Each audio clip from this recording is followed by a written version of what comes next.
Hey Otakus, it's Japan Demand here. And Neko. And today we're going to be showing you our top 5 favourite male anime characters. Now, today we decided that we needed to do this one separately, just because, you know, the male characters that I love may not necessarily be Japan Demand's cup of tea.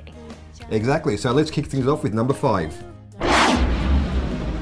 Okay guys, my number 5 is Dr. Kenjiro Ishiki from Vivid Red Operation. Surprise, surprise, Neko likes Vivid Red Operation. I think everyone knows that. Anyway, he's not exactly a main character in this particular series, but I really found him to be a highlight of pretty much everything I loved about the series. Yeah. He created the Vivid system, and in an explosion in order to do that, he actually got displaced into the body of a little stuffed otter. So, the beauty of the little stuffed otter mixed with the dramaticism of his comments and how excited he is about everything, I just love him to death. He's very cute, yeah. Beautiful. So my top 5 favourite character would have to be Ichigo Kurosaki from Bleach.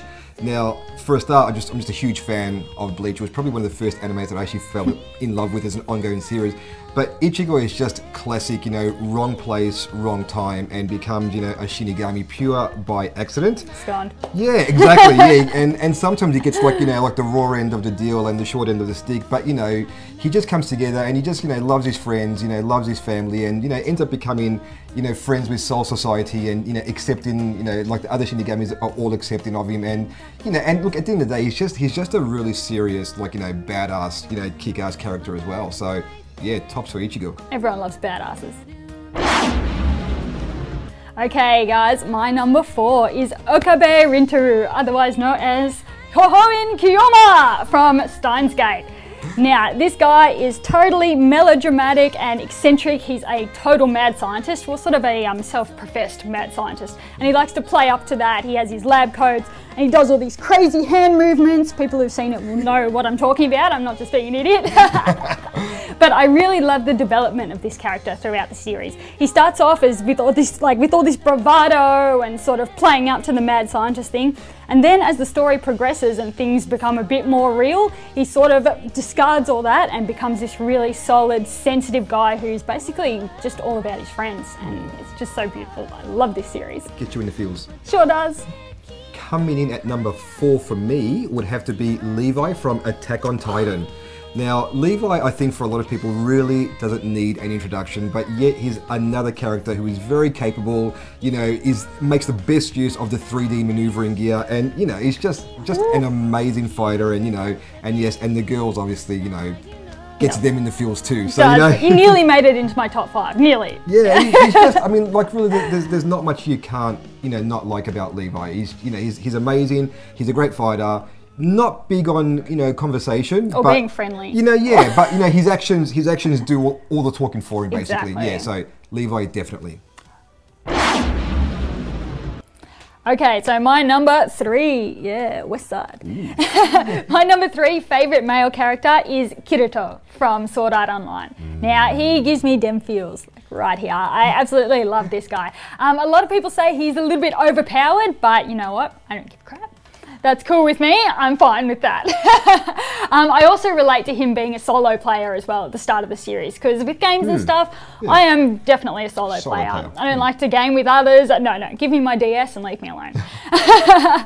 I also, though, love how he develops through the series as well, to go from this solo player to about halfway through the series where he has this deep, undying love for Asuna, who's absolutely beautiful as well. And he would just die for her and do anything for her, and I just love it. Kirito all the way. Yep. Okay, so coming in at number 3 for me would have to be, now this is a classic character and I'm going way back now, would have to be Astro Boy. Classic. Astro Boy is just a classic story of a robot, you know, who wants to be a real boy, pretty much like Pinocchio, you know, so it's very, very, very similar, you know, and you can't help but fall in love with Astro Boy, you know, from his little, you know, rocket boosters and, you know, his little, like, heart, you know, he's just so gorgeous. He just wants to please everyone and just, you know, do right by the world, and he's just amazing, and also he's such an iconic character of anime in general. Definitely, yeah. And my number 2. Okay guys, my number 2 is Kira Yamato from Gundam Seed and Gundam Seed Destiny as well. Now, I absolutely love this guy. It's a sort of strange contrast that he is quite a pacifist, as in he doesn't want to fight or kill anyone or anything like that, but somehow ends up in this intergalactic war that's just insane and huge and amazing. You guys have to watch this series. By about halfway through, probably even a little bit sooner, because he is sort of forced to fight, he ends up becoming traumatized by those he's killed and the things he's done and all that kind of stuff, and he kind of plays on his mind, but at the same time he is willing to go to that level in order to protect his family and friends and all that kind of stuff. Now, this guy is just basically all round amazing. He has these unbelievable fighting skills and the ability to sort of adapt to any situation. You find himself fighting in space, on Earth, underwater, in the desert, and he can adapt to all this and absolutely kick some ass. Awesome. Now, the thing I love about it too is Seed mode, which is basically when he goes into his fully sick, fighting, crazy, can't see anything else but the fight, the seed drops and you know the action is about to happen, and I just love it to death. So coming in at number 2 for me would have to be a character from another classic, well, I would say cult classic anime. Definitely. Shinji Ikari from Neon Genesis Evangelion. Yeah, kicking it old school. Bad. Now, this poor kid is just constantly feeling used and basically unloved by his dad, who really only calls upon him when he needs him to pilot, you know, the Ava unit. And as a result, he has a really messed up relationship with his father. But, you know, he goes in there and, like, he finds the courage, you know, to pilot the Ava, you know, time again and again and again. And, like, you know, he's just, for that, you know, you can't help but, you know, you have to appreciate, you know, you have to appreciate someone who does that, who basically doesn't know why he's doing it, maybe because he wants to please his dad, but, you know, he gets the job done. So, Man up. Yeah, definitely. Alright guys, my absolute #1 male character of all time is Mikitsukami from Inu Expoku's Secret Service.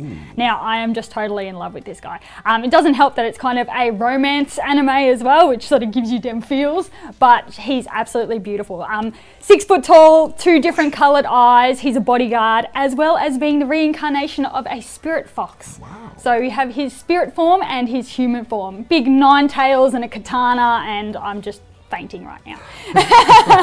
He also is in love with the main character, Ririchio, and he would absolutely do anything for her. He's almost like her slave, like he would die for her, he would do anything. And I know, what a champion. Every time he talks about her, there's little sparkles that appear around him, and it's just magical and beautiful, and I love it. He also comes across as very sort of polite and pure and beautiful, almost sort of too much so, where you start thinking about maybe it's a bit sus, maybe he isn't what he appears to be, but that kind of provides the emotional roller coaster for the anime, trying to figure out, oh, is this legit? Is this happening? What's going on? Like, oh, beautiful. I love it and I love him. #1. Gotta watch it. So coming in at #1 for me would have to be, now this is probably my all-time favorite anime as well, but would have to be L from Death Note. Now, I know, surprisingly, there are still some people that haven't seen this anime, so I'm not going to spoil it for anyone. Don't you dare. No, I will not spoil it, but L is just, L to me makes Death Note. I mean, like, you know, Light Yagami is a great mind, also very twisted, but L is very analytical and, you know, very like genius level, incredibly smart, you know, loves to eat, you know, always sitting on like his little couch and always eating sweets. I like him already. Yeah, he puts sweets on sticks like a shish kebab, you know, and you know, and also if you want to cosplay him, he's incredibly easy. Yeah, just a white long sleeve t-shirt, jeans, and if you want to go barefoot, why not? And just tussle up that hair and you've got him down pat. But seriously, he's a great character, and I could sit here and probably talk for like 15 minutes just about Al. I really love this guy. So if you are yet to see Death Note, you know, you have to really watch it, and seriously, watch out for Al, because to me, as I said, he makes the show, definitely. Alright guys, what did you think of our top 5 list? Did we forget anyone? Who's your #1 male anime character? We'd love to hear what you thought, so you can reach out to us on Facebook, Twitter, or our email address, which is IJM@JapanDemand.com. So join us next time where we'll feature our top 5 Australian cosplayers. Ooh, so you don't want to miss out on that one. So until then, I'm Japan Demand. And I'm Neko signing off. Matane!